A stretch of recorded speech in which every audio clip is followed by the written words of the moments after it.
Bueno, muy buenos días para todos. Muchas gracias por la invitación. Mi nombre es Vanessa Ramírez.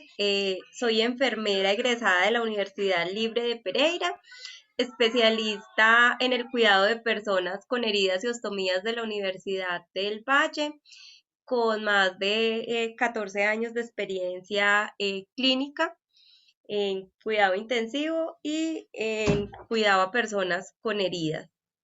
Muchas gracias por acompañarnos el día de hoy, por brindarnos este espacio. La idea es que hablemos un poquito sobre las lesiones por presión, un reto para enfermería.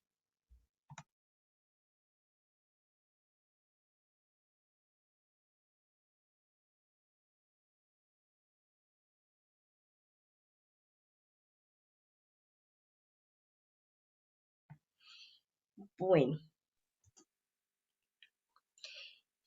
para hablar de lesiones por presión, vamos a hablar un poquito acerca de los antecedentes que tenemos en Colombia y a nivel mundial. Bueno, me dicen si ahí están viendo las diapositivas, si está pasando. Sí, señora, ya pasó. Bueno, entonces, en Colombia los antecedentes de los indicadores epidemiológicos son escasos.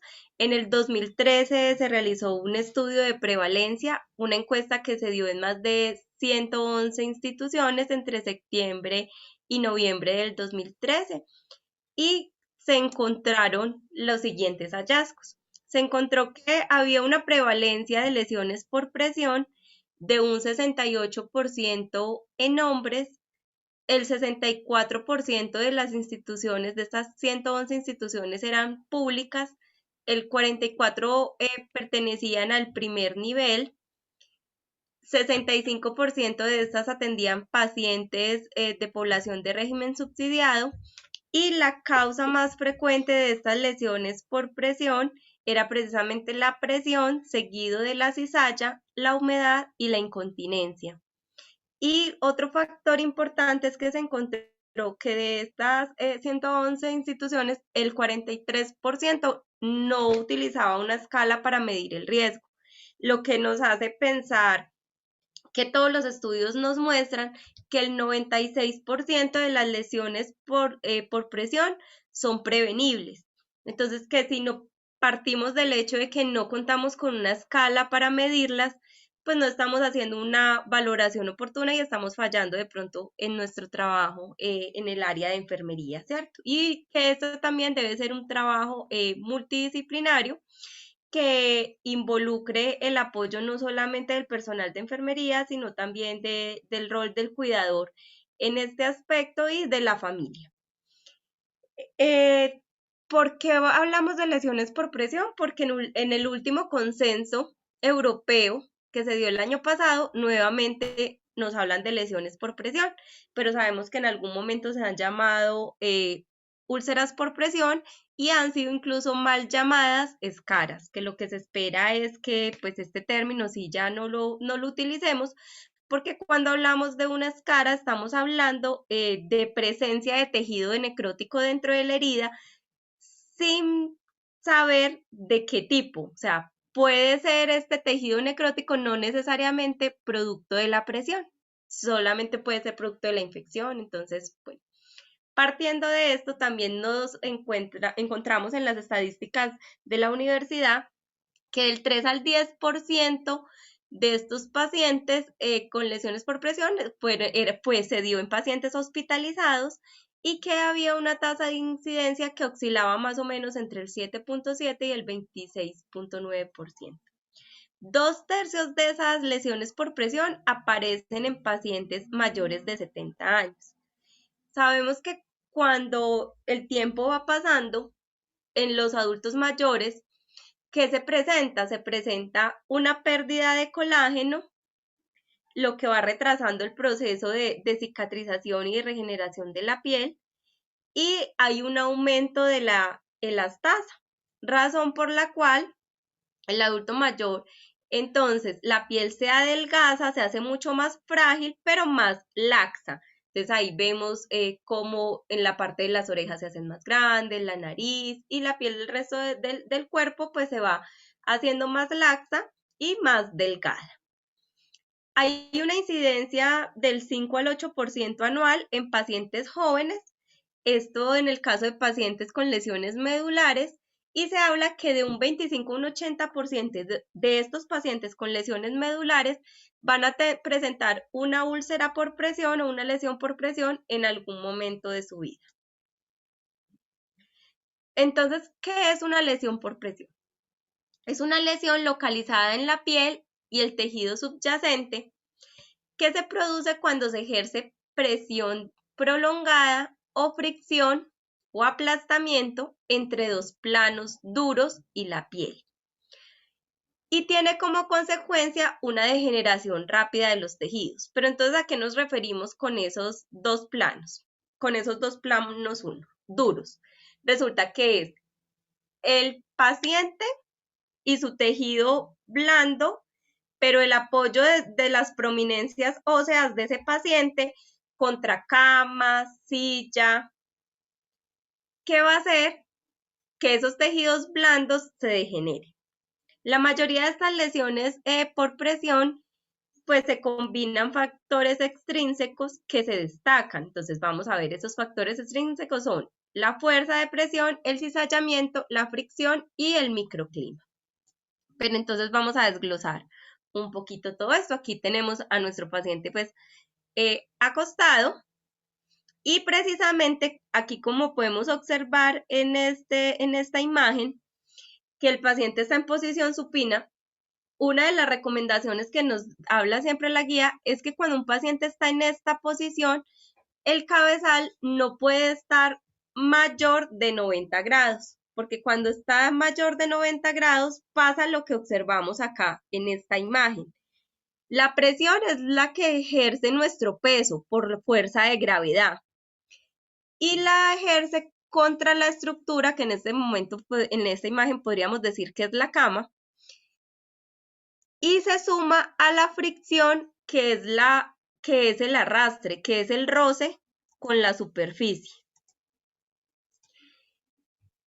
Ambas cosas producen un daño sobre la piel, que es lo que llamamos como estiramiento, y de ahí se puede producir la cisacha. ¿Cuándo vemos mucho el estiramiento? Lo vemos con las sábanas de movimiento. Yo les comentaba ayer de que en algunas instituciones, en muchas partes, están aboliendo la sábana de movimiento porque ya no se está empleando como una sábana de movimiento como tal, sino que es sábana de estiramiento. ¿Qué quiere decir esto? Que lo que hacen es que cogen la sábana y jalan al paciente, entonces lo que hace es que los tejidos se estiran en direcciones opuestas y obstruyen el riego sanguíneo y el suministro de sangre en poco tiempo, lo que se produce una muerte a nivel celular. No sé si hasta ahí tengan alguna inquietud.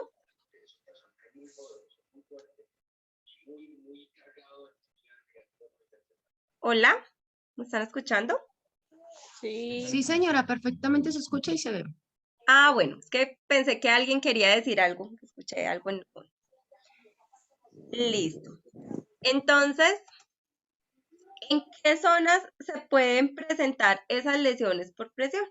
Sobre todo en la parte donde tenemos prominencias óseas. Entonces los vamos a encontrar en cadera, en las rodillas internas, en los hombros, los codos, las partes traseras de la cabeza, la espalda baja del trasero, en los talones. Y se van a localizar de forma anatómica de acuerdo a la posición en la que se encuentra el paciente. Entonces, si el paciente está de cúbito dorsal, la zona expuesta es los talones, el sacro, los codos, el omóplato y la cabeza. Si está en decúbito lateral, entonces encontramos que se pueden ver afectados los maléolos, los cóndilos, el trocánter, las costillas, la oreja y el acromio. Y si está de cúbito prono, entonces van a ver afectación tanto de dedos, pues de los pies, rodillas, en los genitales, en el caso de los hombres son los más afectados en esta posición, y las mamas en las mujeres, en la mejilla y el acromion. ¿Qué se aconseja? Que en cada cambio de posición uno tenga identificados estas prominencias óseas y utilice medidas para prevenirlas. ¿Qué nos sirve a nosotros mucho en casa? El uso de almohadas, ¿sí? Entonces, digamos, si yo tengo a mi paciente en decúbito lateral, yo sé que tengo que tener elevada y colocar una protección, una almohada en la parte de los pies, pero que también debo colocar una almohadita entre las piernas para que no haya un roce entre las dos piernas, que tengo que evaluar también la parte de la cabeza si coloco un soporte o una almohada. Y en el caso de decúbito lateral, no debe estar a más de 30 grados la cama del paciente para que no se vaya a presentar una lesión por presión. Entonces, de acuerdo a la clasificación de las lesiones por presión, tenemos que estas se clasifican de acuerdo, según el tejido que comprometan.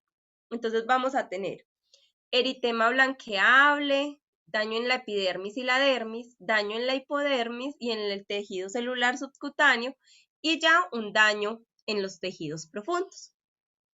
Y según el tipo de grado, que va de grado 1, grado 2, grado 3 y grado 4, y las lesiones no clasificables. Las no clasificables son esas lesiones donde hay mucha presencia de tejido necrótico, entonces no sabemos qué tan profunda o qué tanto es el daño hasta que no se ha logrado retirar ese tejido necrótico de la lesión. Entonces vamos a observar cómo es entonces esa lesión grado 1. En esa lesión grado 1 observamos, y es lo que comúnmente vemos como, ay, el paciente se talló. Pero entonces, ¿cuándo nos damos cuenta si realmente es solamente un tallón o si es una lesión por presión? Y te da aquí adentro. A las 11. A las 11. Entonces, resulta de que nosotros estamos en el baño con nuestro paciente, estamos bañando a nuestro paciente, y siempre durante el baño es el momento ideal para nosotros hacer la valoración de la piel de este paciente. Vamos a saber entonces si esa piel está íntegra y si al momento de movilizarlo, bueno, las lesiones por presión más frecuentes son las de coxis, que se dan en un 90% de las lesiones por presión, un 90% son en coxis. Entonces resulta que yo estoy bañando a mi paciente, yo lo cambio de posición, lo giro y veo este enrojecimiento a nivel glúteo, como lo observamos a nivel izquierdo, y yo digo, ve, el paciente se talló. Pero ¿qué sucede? Yo sigo bañando a mi paciente y ya no lo tengo sobre esa zona. Si han pasado 15 minutos y el paciente sigue con esa coloración roja, quiere decir que ahí ya tengo una lesión por presión grado 1. Si ya tengo una lesión por presión grado 1, lo que yo debo hacer es evitar colocar lo más que pueda al paciente sobre esta superficie o prominencia ósea donde está surgiendo esta lesión, evitar colocarlo y utilizar hidratante para esta zona que me ayude a restablecer las condiciones nuevamente de la piel. Si resulta de que ya no solamente es un enrojecimiento, sino que hay una pérdida de la continuidad de la piel o una esfacelación, entonces ahí ya tenemos una lesión por presión grado 2. Hay ya una pérdida de integridad del tejido, ya hay un sufrimiento. Entonces ahí muchas veces decían, ay, no, el paciente tiene una peladurita y no, eso ya es una lesión por presión grado 2, ya me está indicando que internamente hay una falta de oxigenación de ese tejido y que al haber falta de oxigenación, entonces hay muerte celular, y si tenemos muerte celular, entonces ya se puede presentar tejido necrótico y se puede ir ampliando la lesión. Entonces ya ahí es cuando vemos una lesión grado 3. Ya es una lesión que abarca todas las capas de la piel, pero también el tejido celular subcutáneo. Y cuando hablamos de una lesión grado 4 es cuando, además de toda la piel, el tejido celular subcutáneo ya está tan profunda que nos puede afectar incluso hueso y articulaciones y tendones. Entonces, lo primero que debemos hacer es clasificar el riesgo. ¿Cómo clasificamos el riesgo? En los adultos mayores se presenta un proceso de cerosis, que es una sequedad extrema de la piel. Se pierde el colágeno, se pierde aguas. Entonces, esta patología hace que esa piel que se adelgace también presente prurito, sequedad extrema, y al tener esto, pues facilita que se vaya a presentar también un daño en el tejido. ¿Qué pasa con ese daño en el tejido? Que la idea es prevenirlo, porque si sabemos que hay todos estos factores de riesgo, entonces lo que tenemos es que proteger para que no se presente esta ruptura de la piel o estos tallones y no vaya a haber lesiones por presión. Hay varias escalas de valoración, entre esas está la escala de Norton, pero la escala de Braden es la que se utiliza hace mayor tiempo. Esa escala de Braden nos mide varios puntos. En un segundito ya se los voy a describir.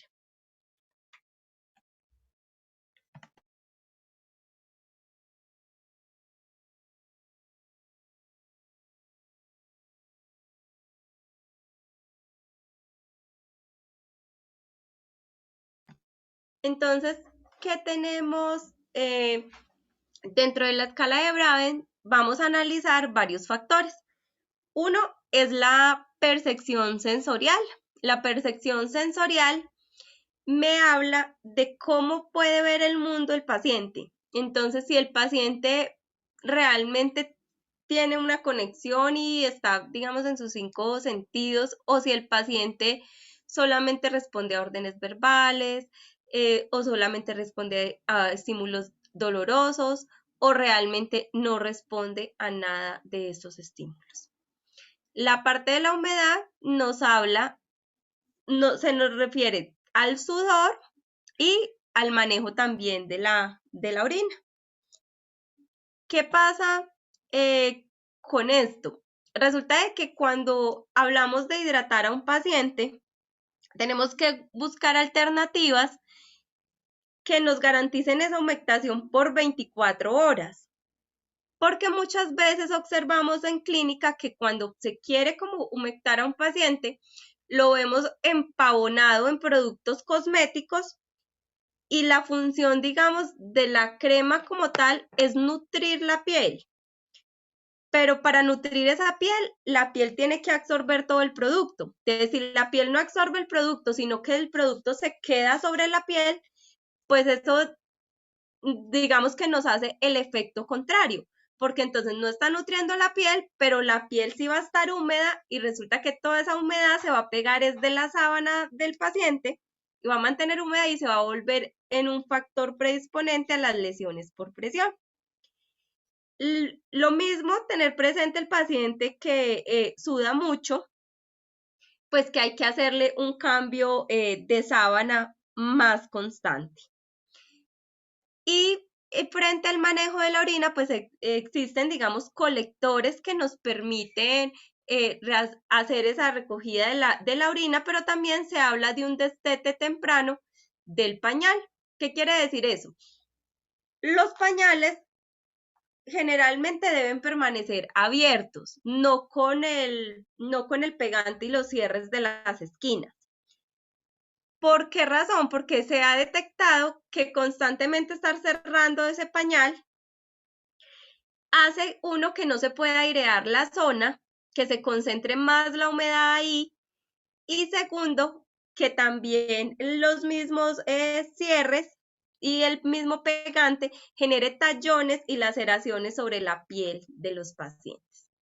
Entonces, esto es lo que se aconseja, y se aconseja al paciente que no tenga la necesidad de usar el pañal, no acostumbrarlo a usar el pañal, o sea, siempre favorecer esa deambulación del paciente, y si el paciente puede ir al baño o puede hacerlo en el pato, pues procurar que sea de esta manera. Bueno, continuando con la actividad, tenemos que mirar qué tan activo es el paciente, si está totalmente en cama, si se puede pasar a la silla, si camina ocasionalmente o lo hace con frecuencia. Lo mismo la movilidad, que la movilidad ya no se refiere al desplazamiento, sino al cuánto se puede el paciente mover normalmente en la cama. Entonces, ¿cuánto se puede normalmente el paciente mover sobre la cama? Si lo puede hacer, si ese movimiento lo puede realizar normalmente, o sea, el paciente se puede estirar en la cama, puede mover sus brazos, girarse él solito, o si realmente se queda muy quieto en una sola posición y apenas son esos cambios ocasionalmente, o si los cambios los hace de forma frecuente o si es totalmente autónomo. Y en cuanto a la nutrición, es un factor muy importante que siempre se debe tener presente.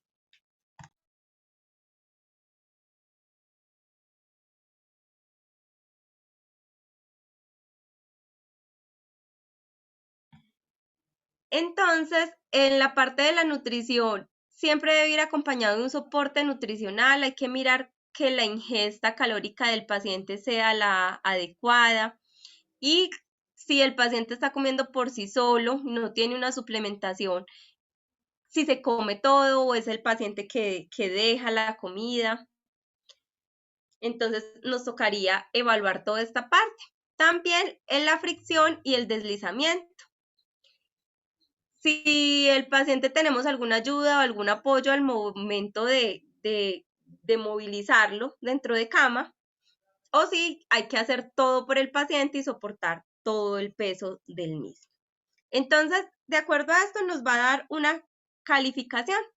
Nos va a decir que tiene un alto riesgo, si es menor, una puntuación menor a 12, si tiene un riesgo moderado cuando es menor a 14, y un riesgo bajo si es menor a 16. Pero ya vamos a mirar qué nos permite hacer esta evaluación, esta escala de riesgo. No es solo sacar el riesgo, sino mirar qué vamos a hacer con esta escala. Les pido un minutico, que con esto de la virtualidad, un minutico voy a conectar a mi niña acá a una clase y ya continuamos. Qué pena con ustedes.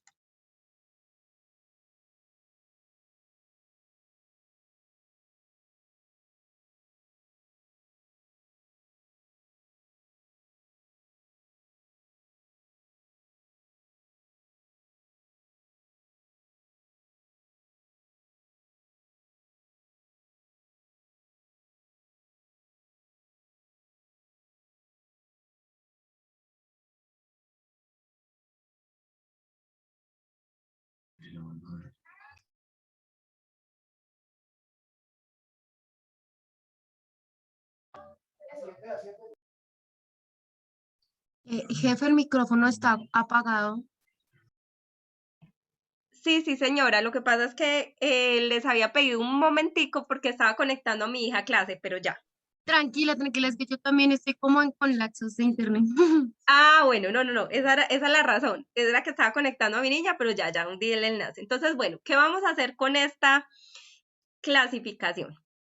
Entonces, cuando tenemos un paciente que nos presenta un alto riesgo de presentar esas lesiones por presión, vamos a mirar qué herramientas estamos utilizando para que...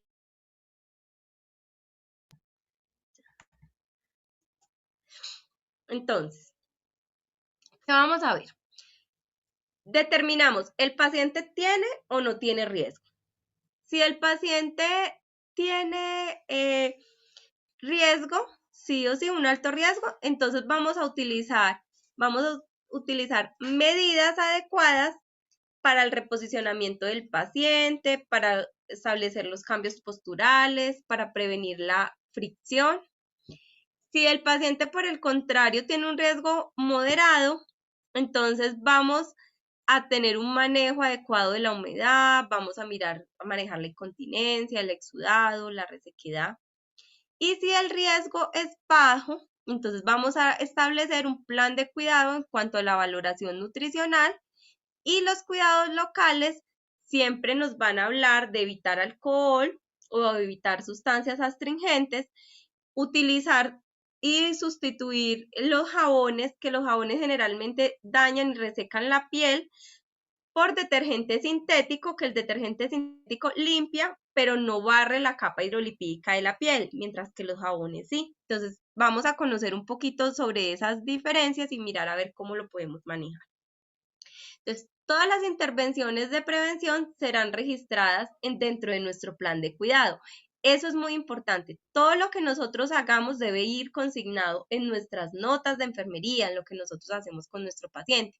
Entonces, todos los días debe ir consignado en nuestra nota que manejamos de nuestro paciente, o sea, que miramos y evaluamos la integridad de la piel. Y si tenemos algún hallazgo, lo debemos colocar dentro de nuestra nota. Manejar la parte de la movilidad, la higiene del paciente, la incontinencia, el factor nutricional, tener mucho cuidado con la iatrogenia, con esos pacientes que tienen sondas vesicales a permanencias o sondas gástricas, cómo la estamos fijando esa sonda, si requiere estar fija, si se está fijando, si esa fijación sí se está cambiando diariamente, porque muchas veces los mismos adhesivos son los que dañan la piel, y si el dispositivo está fijo sobre la piel, no debe ser así, debe estar fijo sobre el adhesivo y no producirse sobre el adhesivo ningún tipo de estímulo, por ejemplo, como rascado, porque hay veces entonces molesta y no nos damos cuenta que el paciente pronto se está rascando y el adhesivo más el estímulo es el que nos puede generar daño en la piel. Protección de esa zona de riesgo. Para proteger esas zonas de riesgo podemos utilizar desde películas transparentes en spray, y los cuidados generales. Entonces, dentro de los cuidados generales, observamos entonces los cambios de posición que deberían realizarse cuando el riesgo es alto cada 2 horas. Entonces, este relojito pues nos brinda como la oportunidad de mirar cada cuánto nos podemos o no hacer la rotación. El baño en seco se utiliza sobre todo para el paciente que esté hospitalizado o un paciente en UCI. Si nosotros vamos a realizar un baño en cama de nuestros pacientes, cerciorarnos que después del baño, o sea, hacerlo por partes, empezar por el área del cabello, y en la medida que vamos haciendo la higiene de nuestro paciente, vamos secando, y asimismo vamos secando la cama. Ideal, por ejemplo, poder contar, hoy en día existe la tecnología de camas con colchones de alternancia, en los cuales es como se observan acá en la imagen de superior derecha, que ellos son como un panal de huevitos, pero la ventaja que tiene es que tiene un motorcito que él va desinflando unos e infla otros. Desinfla unos, infla otros cada determinado tiempo, y de esta manera hace como el efecto de aliviar la presión y de alternarla a distintas zonas del cuerpo, y de esta forma pues disminuye la presencia de lesiones por presión. De forma preventiva, en algunas oportunidades y hace muchos años utilizábamos apósitos hidrocoloides para prevenir lesiones por presión. En este momento, y lo que nos muestran los consensos, es que no debemos utilizar apósitos hidrocoloides para la prevención. Para las fijaciones, de pronto sí, o sea, digamos que si es en cara y es un tubo orotraqueal, todavía utilizamos algunos hidrocoloides, pero si es para prevención en prominencias óseas, como en codo, como en las rodillas, como a nivel de talones, lo ideal no es que sea hacerlo con hidrocoloide, porque resulta que el hidrocoloide, como ustedes saben, produce humedad. Y entonces, si yo estoy aumentando la humedad en una parte de mi cuerpo que está íntegra y que no quiero que se vaya a lastimar, pues la humedad me puede generar maceración. Y dependiendo el tiempo que yo la deje, me va a macerar y entonces me va a ablandar más ese tejido. Por eso ahorita lo recomendable son espumas o apósitos FOAM que nos permitan poder proteger este cuerpo, absorber incluso el exceso de humedad y que no se generen estas lesiones por presión. Y dentro de las otras alternativas encontramos los ácidos grasos hiperoxigenados, los aceites esenciales y las leches ultrahidratantes. Y dentro de las leches ultrahidratantes, en Neuroética tenemos una alternativa y ya se las voy a contar. Pero entonces, ¿cómo saber cuál es el producto indicado para nuestros pacientes? Yo les contaba a ustedes que hay muchas cremas que tienen una función cosmética. Como su nombre lo dice, la cosmética tiene que ver con el embellecimiento corporal. Entonces, entre mejor huela, más cosmético es. Mientras que los productos dermocosméticos son productos que están diseñados para el bienestar y que sus principios activos tienen estudios científicos que demuestran que realmente esa acción de nutrir la piel sí se da. Si el producto que yo estoy utilizando para mi paciente no lo absorbe la piel, sino que se queda en la piel y me genera esa humedad, no me sirve.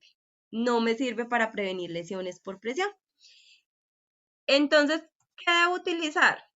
Debo utilizar unas estrategias que me permitan una humectación eficiente. Ya vamos a desglosar cada una de estas estrategias.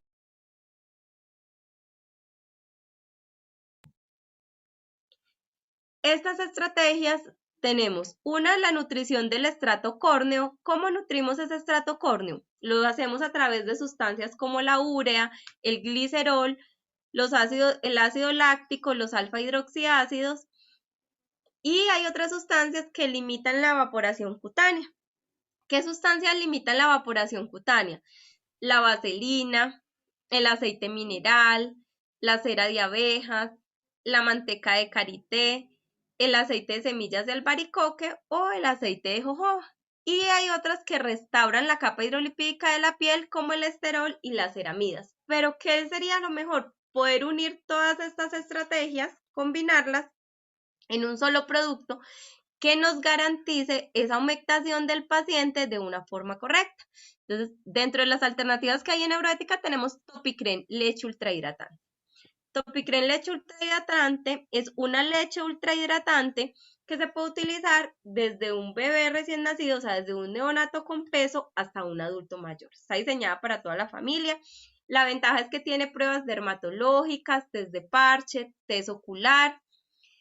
Está diseñado para que yo lo aplique una sola vez al día después del baño de mi paciente. Y con una sola aplicación me va a garantizar el cuidado de la piel por 24 horas. Entonces eso también me ahorra a mí en producto, porque muchas veces el de estar aplicando constantemente, pues se gasta el producto, que de pronto no es el producto más indicado, y también el tiempo, porque ya lo que resta son los cambios de posición, pero yo no tendría que estar aplicando nada más en la piel de mi paciente porque me va a garantizar esa humectación por 24 horas y me va a restablecer esa capa hidrolipídica de la piel. En este paciente que observamos acá, en este paciente pronado, ustedes ven que era lo que les estaba mostrando ahorita con las almohadas, y es que de acuerdo a la posición del paciente, entonces yo reacomodo las almohadas del paciente. Si lo voy a pronar y el paciente aquí tendría el riesgo de presentar lesiones por presión en los deditos de los pies, entonces inmediatamente yo acomodo una almohada, levantando un poquito y haciendo que no rocen exactamente las rodillas con él ni los dedos. Y ahí él está en la posición del nadador con un brazo elevado y el otro hacia abajo, y los alterno para no generar daños articulares. En muchas ocasiones nosotros vemos estas lesiones por presión que, como les comentaba yo a ustedes, que hay veces no son clasificables porque incluso están enmascaradas por óxido de zinc.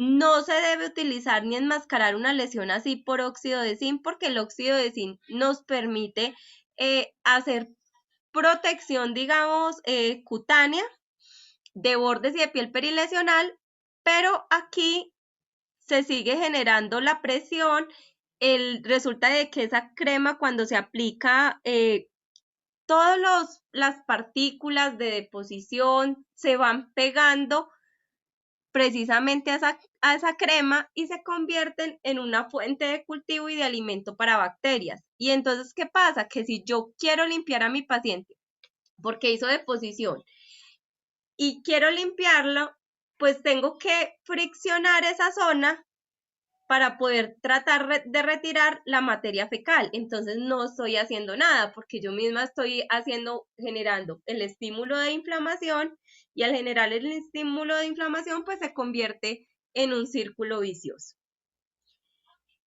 ¿Qué tenemos nosotros también entonces en este momento? Existe una alternativa que se llama Phytostimuline limpiador con Bardana, que es un detergente sintético. ¿Qué hace Phytostimuline limpiador con Bardana y qué es ser un detergente sintético? Como les comentaba yo a ustedes ahorita, los jabones barren con toda la capa hidrolipídica de la piel. ¿Qué quiere decir eso? Que nos quitan las impurezas, sí, nos limpian, pero también barren con esa capa protectora que hace que la piel no se rompa. Entonces, lo ideal es sustituir los jabones convencionales por un detergente sintético, que los detergentes sintéticos limpian, pero tienen como función restablecer esa capa hidrolipídica de la piel. Phytostimuline limpiador con Bardana tiene Rigenase, que es el extracto estandarizado de Triticum vulgare del Phytostimuline, que tiene una acción barredora de radicales libres.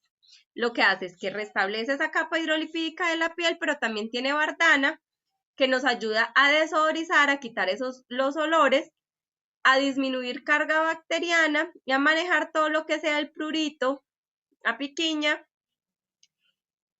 y no contiene alcohol, no tiene olor, no tiene parabenos.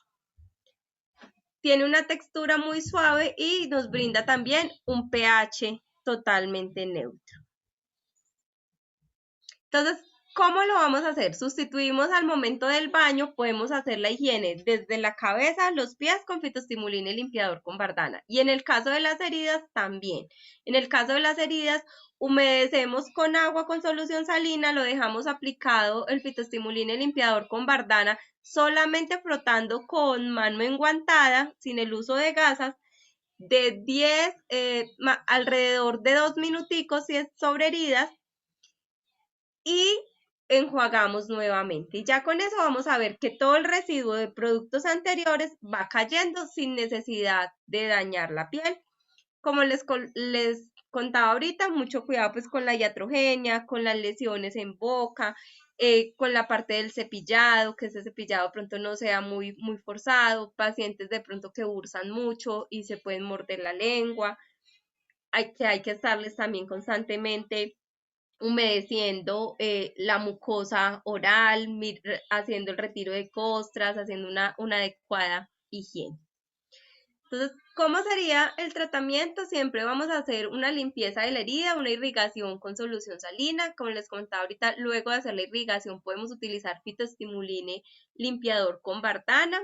Si es para la higiene lo dejamos de 20 a 30 segundos y si es sobre una herida lo podemos dejar hasta 2 minuticos.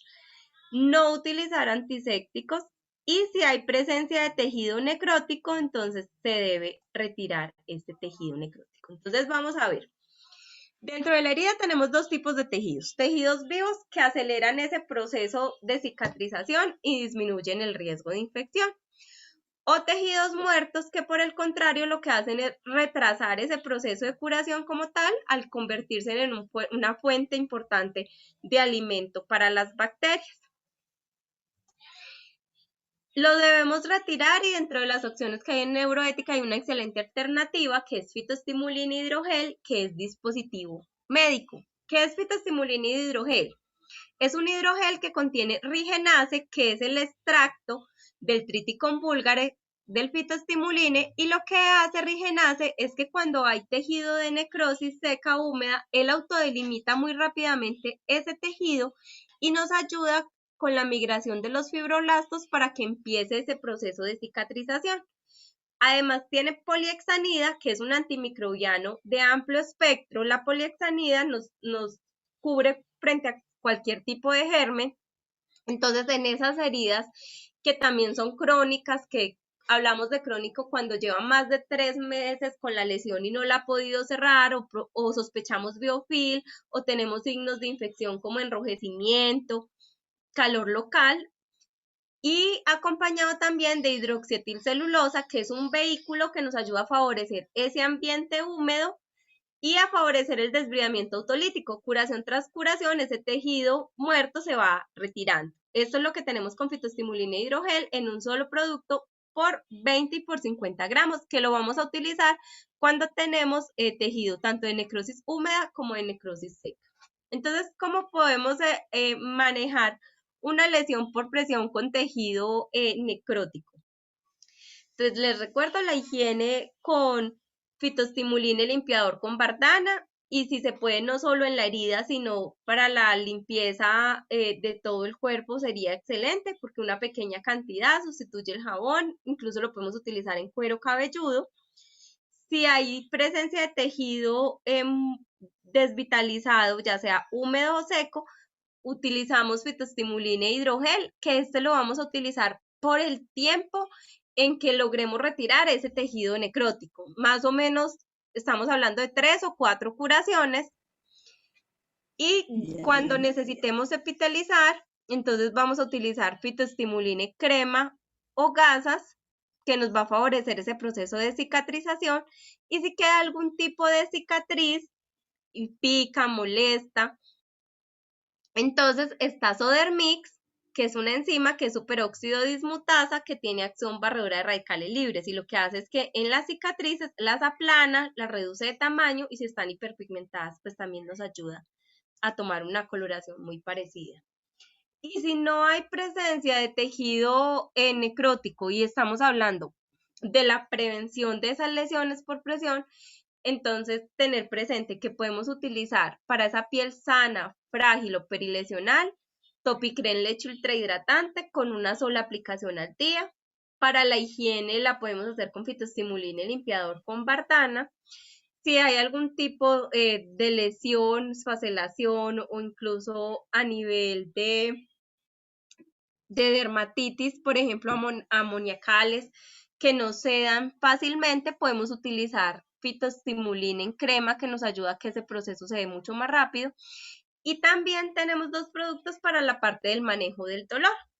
Uno es Agnon en gel. Agnon en gel es un gel que tiene glucosamina, coinditrina, pantenol, extracto seco de arpagofito, y tiene ácidos grasos hiperoxigenados, aceite de oliva específicamente hiperoxigenado. ¿Qué hace ese aceite de oliva? Es el paciente que si está mucho tiempo en cama con su movilidad limitada, o incluso también lo hemos utilizado en deportistas, que tiene ese dolor.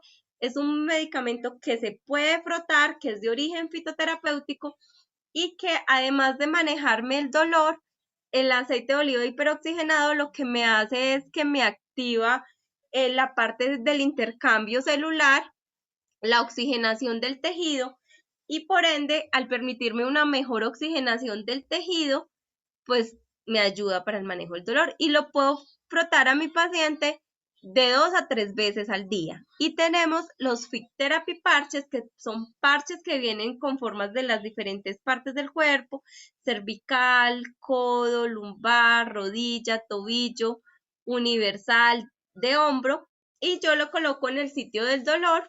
Y esos microcristales que tiene el parche lo que hacen es que los rayos infrarrojos que emite mi cuerpo, el parche los devuelve, haciendo que penetren a una profundidad mayor, de 8 a 9 centímetros, donde producen vibración celular, oxigenación del tejido, y por ende también nos ayudan con ese manejo del dolor. Los parches de FIT son dispositivos médicos, no tienen ninguna contraindicación, y Agnon es de origen fitoterapéutico, o sea que tampoco. Se puede utilizar también desde un niño hasta un adulto mayor, y pues son muy efectivos para el manejo del dolor y no tienen contraindicaciones. Entonces, ¿cómo vamos a evitar esas lesiones por presión? Los cambios de posición, la hidratación de la piel, el control de la patología de base, siempre hay que tener presente esto, y un muy buen estado nutricional. Es indispensable la capacitación al personal asistencial, lo que estamos haciendo nosotros en este momento. Seguimiento a las medidas preventivas y de riesgo. Entonces, ¿cómo estoy yo utilizando mi sábana de movimiento? Si realmente giro a mi paciente y hago todos los cambios, o utilizo la sábana para tirar a mi paciente, porque si la estoy utilizando para tirar, entonces estoy haciendo algo erróneo. Ayudarme de la mecánica corporal de mi paciente. Lo giro, pero entonces inmediatamente acomodo también sus extremidades en posición fetal. Si necesito movilizarlo, si necesito subirlo al momento de la cama preferiblemente al momento de yo organizar a mi paciente debe estar en una posición como se observa en la imagen, plana, y ya una vez acomodo a mi paciente, entonces nuevamente acomodo la cabecera, que recordar que si es supina no debe estar en un ángulo mayor a 90, y si es lateral, entonces no debe estar en un ángulo mayor a 30 grados. Estas son algunas de las jornadas, de las muchas jornadas en las que hemos participado, pues ya las últimas, en el último año virtual.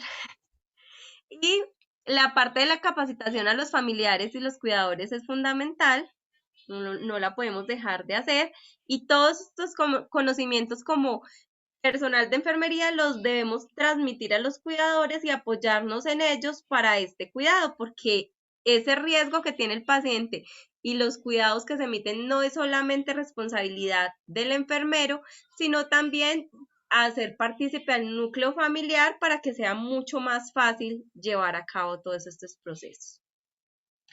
Entonces, la selección de un apósito de cura en un ambiente húmedo debe realizarse de acuerdo a las siguientes variables. Entonces, hay que mirar dónde está localizada esa lesión por presión, qué tan severa es, o sea, en qué grado está, qué tanto exudado tiene en este momento, si tiene presencia o no de tunelizaciones, en el caso de las úlceras grado 4, el estado de la piel perilesional, si yo estoy cuidando esa piel y humectándola de la forma adecuada, existen signos de infección, calor, edema, estado general del paciente, el nivel de asistencia y la disponibilidad de los recursos que tenga nuestro paciente, el costo-efectividad y la facilidad de aplicación en el contexto de autocuidado.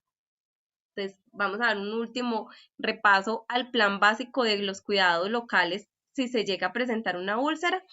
Si hay tejido de necrosis húmeda o seca, se debe hacer desbridamiento del tejido necrótico, se debe realizar limpieza de la herida, prevención y abordaje de la infección bacteriana y elección de un producto que mantenga continuamente el lecho de la úlcera húmeda y a temperatura corporal. Les voy a mostrar algunos casos clínicos de pacientes con lesiones por presión. Este fue un paciente de 65 años con un diagnóstico de Parkinson, antecedente de obesidad y una úlcera por presión sacra. Entonces, en este paciente utilizamos fitostimulina limpiador con bardana para la higiene y fitostimulina y crema y gasas para ir trabajando en el cierre de la herida.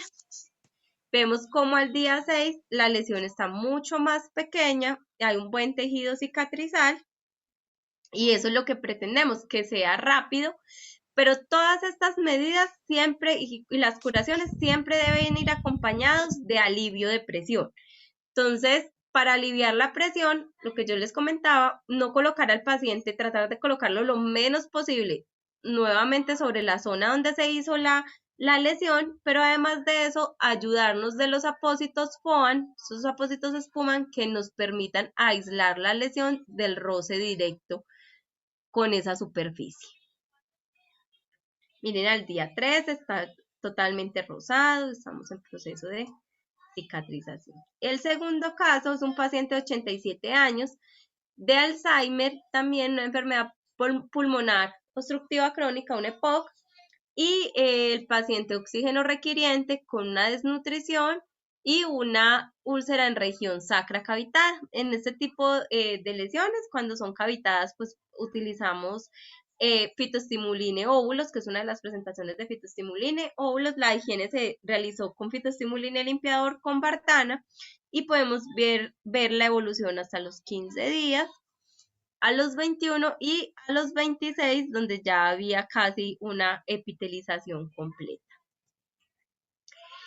Estas son las lesiones que yo les digo a ustedes, que son lesiones no clasificables, y como ustedes lo pueden ver en la parte superior izquierda, cuando hay un tejido así necrótico, no sabemos qué va a haber debajo de ese tejido necrótico, qué tan profunda está esa lesión.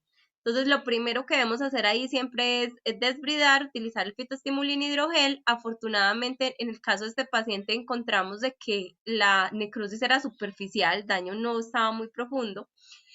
Y luego de desbridar y de hacer la higiene con fitoestimuline limpiador con Bardana, se procede a seguir el manejo con fitoestimuline crema y gasas hasta lograr la epitelización del mismo, más alrededor de 40 días, pues todo el proceso desde que iniciamos hasta ya tener un tejido de epitelización. A partir de este momento, igual, ese tejido hay que hacerle la protección cutánea y el aislamiento de la zona para que nuevamente no vaya a haber ruptura, una lesión por presión. Bueno, gracias. En este momento